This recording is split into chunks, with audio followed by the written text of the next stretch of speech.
Imagine this. The conference room is brightly lit. 12 pairs of eyes from the board of directors and the CEO are locked on him. Alex, the absolute best coder on the team, the guy who crushes bugs in minutes and writes clean, elegant algorithms that make everyone else look average, stands up, remote in hand. He opens his mouth to present the new algorithm he's spent weeks perfecting, and nothing comes out. His brain freezes, completely blank. The first word from the script he memorized word for word just vanishes. His heart pounds so hard it feels like it's trying to escape his chest. His hands shake violently. The remote slips and clatters to the floor. Panic floods in. Without a single coherent sentence, Alex turns, bolts out of the room, locks himself in the bathroom stall, slides down the wall, and whispers in total humiliation, "I don't belong here." That was his lowest moment. The brilliant engineer everyone admired reduced to hiding like a fraud. But here's the part you won't believe. Just 30 days later, the exact same Alex stands in that same conference room. This time, he's leading the entire project pitch to the CEO. No script memorized, no shaking hands that drop things. He's calm, clear, and commanding, even though a small part of him still feels the fear. What flipped the switch? It wasn't magic. It wasn't suddenly becoming confident. It started with one simple thing: a psychologist who grabbed a napkin at a coffee shop and drew a house on it. She said something that hit him like lightning. Confidence isn't the absence of fear. It's action, even when fear is still sitting right there in the room with you. And that napkin drawing? It became the blueprint for rebuilding everything Alex thought he lacked. If you've ever felt like a fraud in a room full of real talent, if you've stayed silent in meetings when you had the best idea or second-guessed every achievement, stick around. Because Alex's story isn't rare. Studies show over 50% of software engineers battle intense imposter feelings, with even higher rates among women and underrepresented groups. You're not broken. You're just untrained in this one skill. And today, I'll show you exactly how to build real, unshakable confidence. One small, scary step at a time. Alex wasn't always the guy who ran out of conference rooms. In fact, for most of his career, he was the quiet hero behind the scenes, the one everyone turned to when deadlines loomed and systems were crashing. At 28, Alex had already climbed faster than most in his mid-sized tech company. He wrote code that was clean, efficient, and almost poetic. Colleagues would slack him at 2 a.m. with impossible bugs, and within minutes he'd reply with a fix that made the problem look trivial. His GitHub commits were legendary internally. Managers loved bragging about our secret weapon in performance reviews. On paper, Alex was untouchable, but inside, a completely different story. Every time praise came his way. "Great work, Alex. How do you do it?" A voice in his head whispered, "They're going to find out soon. They're going to realize I'm faking it. That I got lucky. That I don't actually belong here. This is classic imposter syndrome, and Alex had it bad. He avoided meetings whenever possible. If he had to attend, he sat in the back corner, camera off on Zoom, muting himself even when no one was talking. Ideas that could have saved weeks of work? He typed them in the chat instead of speaking them aloud. Better safe than exposed, he'd tell himself. Promotion conversations terrified him. When his manager once said, "We need more visibility from you, step up and present," Alex smiled politely and changed the subject. Visibility felt like walking into a spotlight with no clothes on. He compensated by over-preparing in secret. Nights blurred into mornings as he triple-checked every line of code, read every related paper, documented everything obsessively. Not because he loved perfection, but because any tiny mistake could be the crack that proved he was a fraud. Friends outside work saw a confident, funny guy, but at the office, Alex had become invisible by design. He told himself it was strategic humility. Deep down, he knew it was fear wearing a mask. The worst part? He watched others, people with half his technical skill, get promoted, lead projects, speak at company all hands. They seemed so at ease. Alex would scroll LinkedIn late at night, seeing their celebration posts, and feel the familiar stab. Why them and not me? What do they have that I don't? He didn't know the answer yet. But the gap between who he was in the code and who he was in the room kept widening. Until one day, that gap became impossible to ignore. The email arrived. "Alex, you're presenting the new recommendation engine to the board and CEO next Thursday. 20 minutes, no slides needed, just walk us through it." 20 minutes, in front of the people who sign the checks. Alex stared at the screen for a full minute before the panic set in. He had no idea how bad it was about to get. The email sat in Alex's inbox like a ticking bomb. "Presentation to board and CEO next Thursday, 20 minutes. You've got this." He didn't have this, not even close. For the next 6 days, Alex turned his apartment into a war room. He pulled 18-hour coding sprints just to finish the algorithm early, then spent every remaining hour on the presentation. He wrote the script in Google Docs, word for word, sentence for sentence. He timed himself reading it aloud in front of his webcam. He recorded it, watched the playback on loop, tweaking phrasing until it sounded natural. He even practiced in the bathroom mirror, forcing eye contact with his own terrified reflection. The mistake was obvious in hindsight. He was preparing to perform a memorized monologue instead of understanding the material so deeply that he could speak from instinct. But fear doesn't think logically.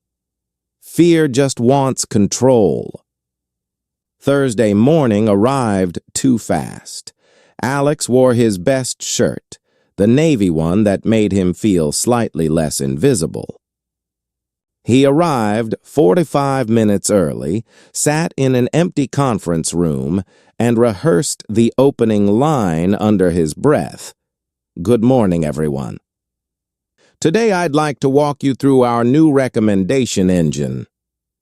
When the room filled, the air changed. The CEO sat at the head of the table, scrolling his phone casually. Board members in sharp suits exchanged quiet, small talk. His manager gave him a quick thumbs up. 12 sets of eyes eventually turned toward him. "Alex, whenever you're ready." He stood. Clicked to the first slide. I cleared his throat. And then it happened. The first sentence, perfectly rehearsed, evaporated. His mind went white, not foggy, not distracted, completely, terrifyingly blank. He opened his mouth again. Nothing. The silence stretched. 1 second, 2, 3. Someone coughed.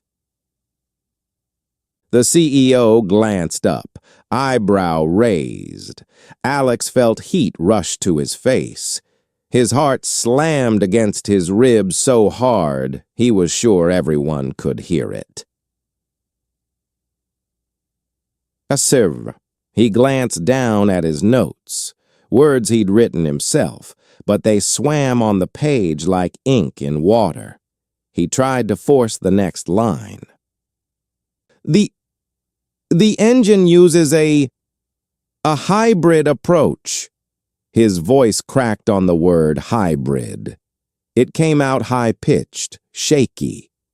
Then the shaking started in earnest. His right hand, clutching the remote, began to tremble. He gripped harder. The remote slipped. It hit the table with a loud clack, then rolled off the edge and clattered to the floor. Every head turned. Panic took over completely. Fight or flight kicked in at full force, but there was nowhere to run, or so he thought. Without another word, Alex spun on his heel, walked, almost jogged out of the room. He didn't look back. He didn't apologize. He just moved. He made it to the single-stall bathroom down the hall, slammed the door, locked it, and slid down against the cold tile wall until he was sitting on the floor, knees to chest. Tears came fast, not loud sobs, just silent, burning humiliation. He whispered to the empty stall, "I'm done. I don't belong here. They're going to fire me. They should fire me." Outside, he could hear muffled voices continuing the meeting without him. Life went on. The world didn't stop because Alex had just imploded in front of the most important people in his career. He stayed in that stall for 27 minutes, long enough for the meeting to end, for people to file out, for the hallway to go quiet. When he finally emerged, red-eyed and disheveled, he didn't go back to his desk. He grabbed his bag and left the building. He walked 3 blocks to the nearest coffee shop, ordered a black coffee he didn't drink, and sat staring at the cooling surface. That was rock bottom. But rock bottom has one strange gift: nowhere left to fall. Alex didn't go home after leaving the office. He couldn't face his empty apartment, the laptop still open to the presentation deck, the sticky notes on the wall mocking him with rehearsed lines that had failed so spectacularly. Instead, he walked aimlessly for blocks until he found a small, half-empty coffee shop on a quiet side street. He ordered a large black coffee, something strong enough to keep him awake through the shame, and carried it to the corner table farthest from the door. He sat. He stared. The steam rose, then faded. The surface cooled. He didn't touch it. In that silence, every worst thought he'd ever had about himself came rushing in at full volume. You're a fraud. You always were. Everyone saw it today. The CEO's raised eyebrow. The board members exchanging glances. Your manager's forced thumbs up turning into disappointment. They're probably emailing HR right now. Alex is not a fit. You should quit before they fire you. Save what little dignity you have left. Char, He replayed the moment over and over, the remote falling, the clatter echoing like a gunshot, the silence that followed. He could still feel the heat in his cheeks, the way his throat closed up, the way his legs carried him out like they belonged to someone else. For the first time, he didn't try to fight the voice. He let it win. Maybe I'm just not cut out for this. Maybe some people are meant to stay behind the curtain, writing code in the dark, never stepping into the light. Maybe the people who get promoted, who speak up, who lead, they're wired differently. They don't feel this. They don't break like this. He pulled out his phone, opened LinkedIn, scrolled through profiles of people he envied, new titles, company announcements, speaking gigs. Each post felt like evidence against him. "Look," the voice said. "This is what competence looks like. This is what you'll never be." Tears blurred the screen. He wiped them away quickly, glancing around to make sure no one noticed. The barista was wiping counters. A couple at another table laughed softly. Life continued everywhere except inside him. He thought about texting his manager, an apology, a resignation draft, something. But his fingers wouldn't move. What could he possibly say? Sorry I ran away like a child? Sorry I wasted everyone's time? The coffee was cold now, completely untouched. In that moment, Alex felt smaller than he ever had, not just professionally, existentially. Like the version of himself he'd been building for years, the competent engineer, the quiet achiever, was a costume that had finally torn apart in front of everyone who mattered. He had no plan, no next step. Just the crushing weight of believing he would never be more than the guy who ran out of the room. And yet, somewhere beneath the despair, a tiny, almost inaudible question flickered. What if this isn't the end? He didn't have an answer. Not yet. But rock bottom has a strange side effect. When you've lost everything you thought defined you, you're finally free to discover what actually does. Alex sat motionless in the corner of the coffee shop, the untouched cold coffee staring back at him like an accusation. The place had quieted down. Lunch rush over, only a few regulars left typing on laptops or scrolling phones. He barely noticed when a woman in her mid-50s, carrying a tray with a latte and a muffin, paused near his table. "Mind if I sit here?" she asked gently. "Every other spot's taken, and you look like you could use some company that isn't your own thoughts." Alex glanced up, startled. She had kind eyes behind thin glasses and carried herself with the calm confidence of someone who'd seen a lot of storms pass. He nodded mutely, too drained to argue. She sat, unwrapped her muffin, and took a sip. After a moment, she spoke again, softer. "Rough day?" He let out a short, bitter laugh. "Rough decade, maybe." She didn't push. Instead, she waited. And somehow, in the safety of a stranger's non-judgment, the dam broke.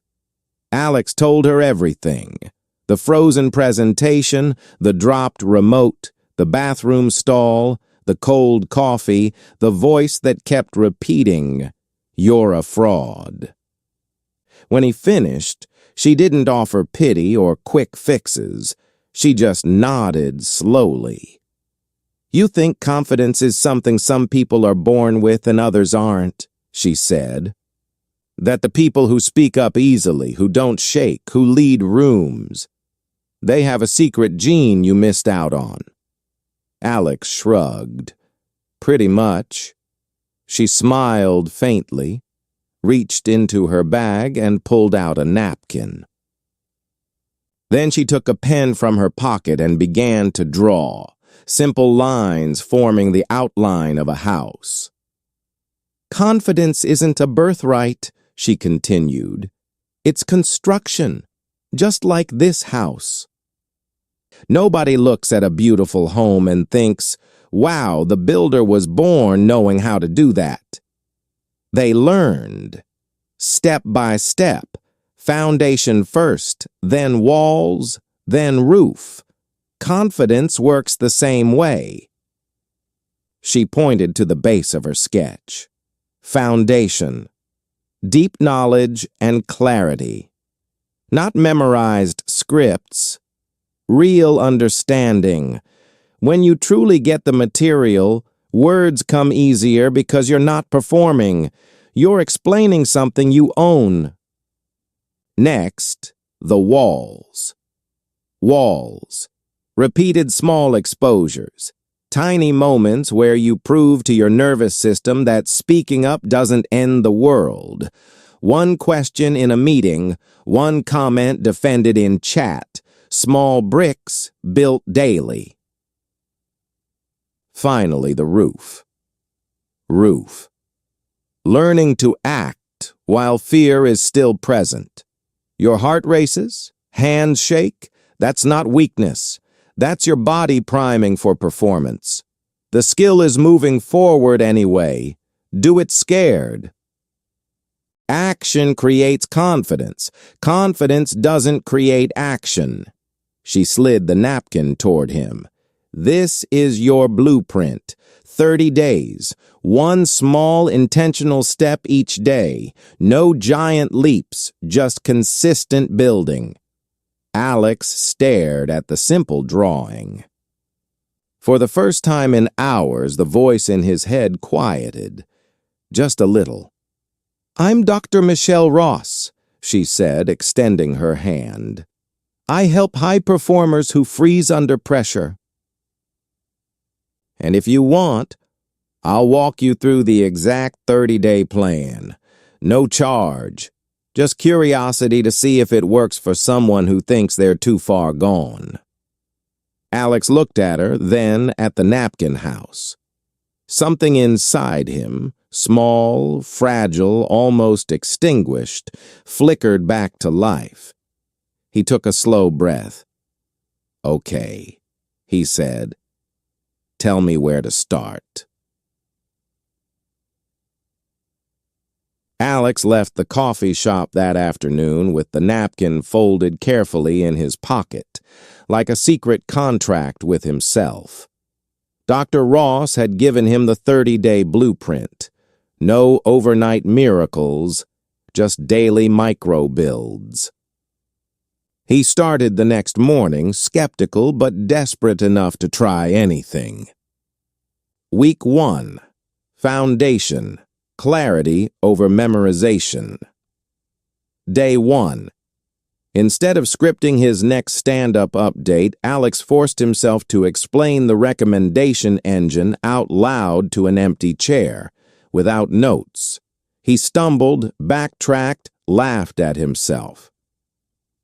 But each time he restarted, the concepts locked in deeper. By day 7, he could walk through the entire architecture conversationally. The voice in his head still whispered fraud, but it was quieter when the knowledge felt truly owned. Week 2. First walls, micro-exposures. Day 8. He committed to asking exactly one question in the daily team sync. His heart raced as he unmuted. Quick clarification. Does the new waiting factor account for cold start users? The room didn't explode.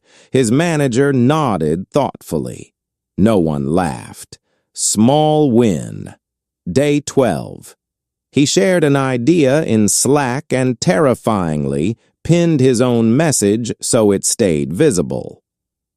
When someone questioned it, he replied calmly instead of deleting. The world didn't end. His nervous system logged the data. Speak, no catastrophe. Week 3, thicker walls, scaling exposure, day 15.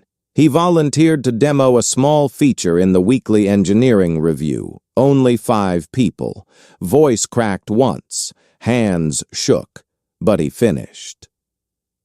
Afterward, a senior dev messaged, "Solid explanation, man." Alex stared at the Slack notification for 10 minutes. Proof. Day 21. Group chat debate about architecture. Alex typed his counter-argument, then, before he could overthink, hit the video call button and spoke it live. 4 minutes of discussion. He didn't die. The fear was still there, loud and sweaty, but he acted anyway. Week 4. Roof. Do it scared. This was the hardest. Dr. Ross's rule rang in his ears. Don't wait to feel ready. The feeling never comes first. Day 25. He scheduled a one-on-one with his manager and said the words out loud. "I'd like to present the full engine update in next week's all hands." His stomach flipped. Manager smiled. About time. Day 28, practice run in front of a mirror. Heart hammered, palms slick. He kept going. Day 30, the real test. Not the board yet, just the full engineering team, 25 people. Alex stood at the front. Pulse 140, BPM.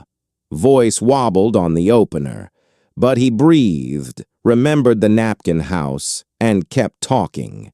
He explained trade-offs, took questions, even joked once about the time I almost dropped a remote. Laughter, kind laughter, rippled through the room. When it ended, no one rushed out to fire him. Instead, people lingered, asked follow-ups, gave nods of respect. Alex walked out feeling something new, not fearless. Fear had been in the room the whole time, but capable. The fear didn't disappear. It just stopped being the boss. Each micro-action had stacked evidence. I spoke. I survived. I contributed. I belonged a little more. The house was still under construction, but the foundation was solid, the walls were rising, and for the first time, the roof felt possible. Doctor. Ross texted him that evening. "How's the build going?" Alex replied with a photo of the original napkin, now pinned above his desk. "Still standing, and getting taller." 1 week after the engineering team presentation, the moment Alex had both dreaded and quietly prepared for arrived, the rescheduled board and CEO pitch. Same conference room, same 12 sets of eyes. Same topic, the recommendation engine that had once frozen him solid. This time, no memorized script. No perfect rehearsal in the mirror. Just the napkin blueprint in his mind. Foundation solid, walls sturdy, roof ready, even if it leaked a little. He walked in early, set up the screen, and waited.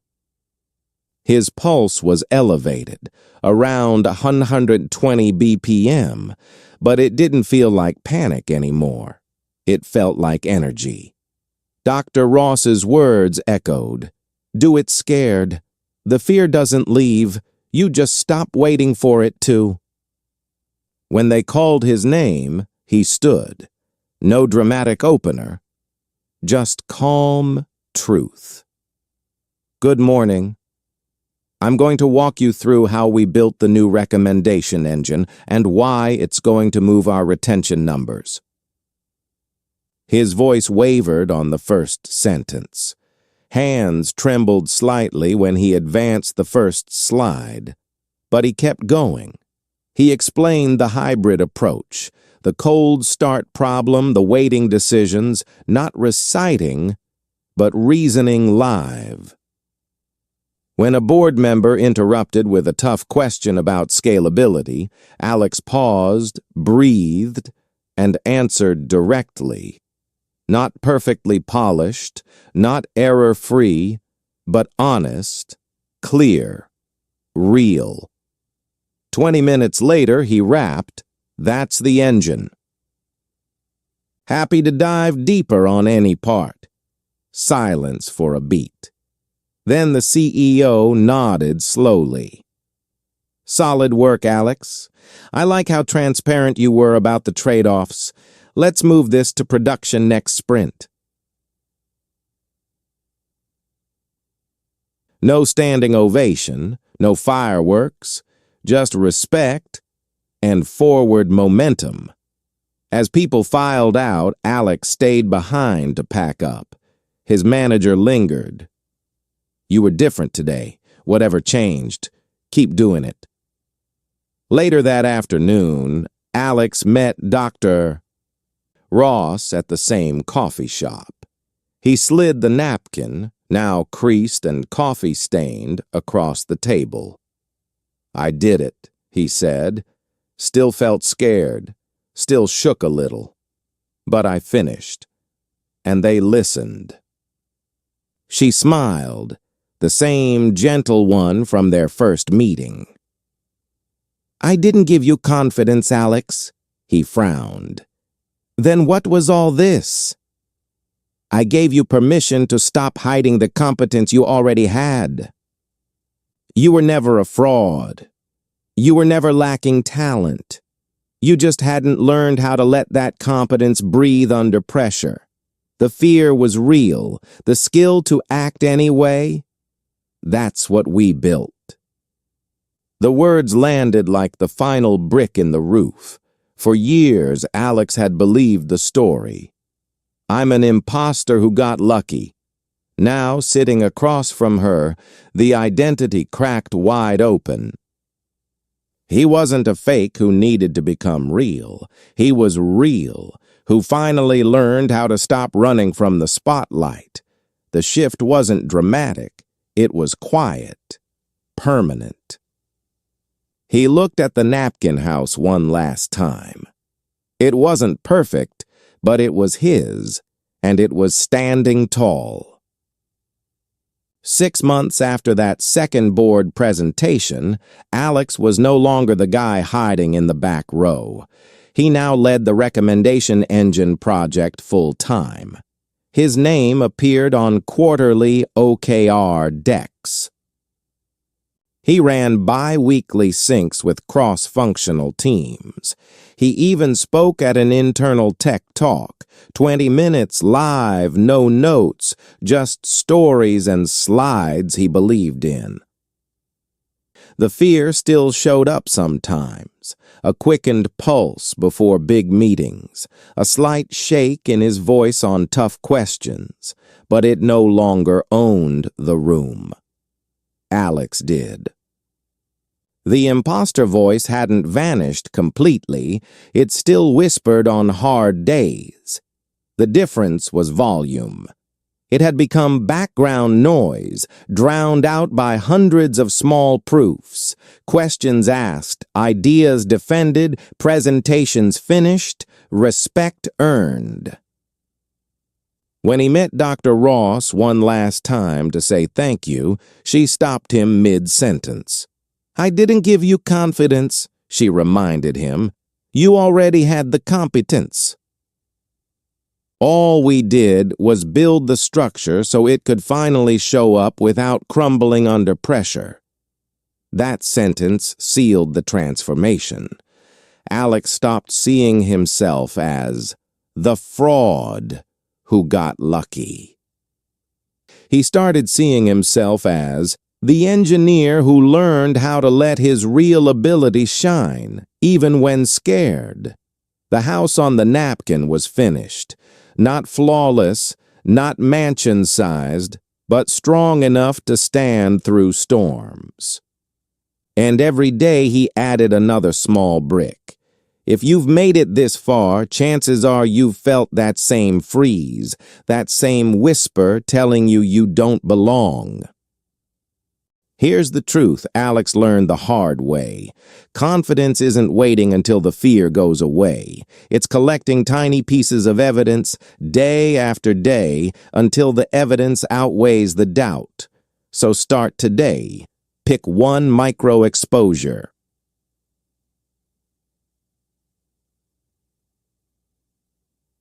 Ask one question. Share one idea. Do it scared. The house starts with a single brick. If this story hit home, hit that like button. It tells YouTube to show this to more people who need it. Share it with that friend who's brilliant, but stays silent in meetings. And in the comments below, one small action you commit to this week, even if your heart races just thinking about it. Something like, I will ask one question in tomorrow's team meeting, or I will stop deleting my Slack ideas and defend them instead. Let's build our houses together. Stop waiting to feel ready. Start building the skill. See you in the next one.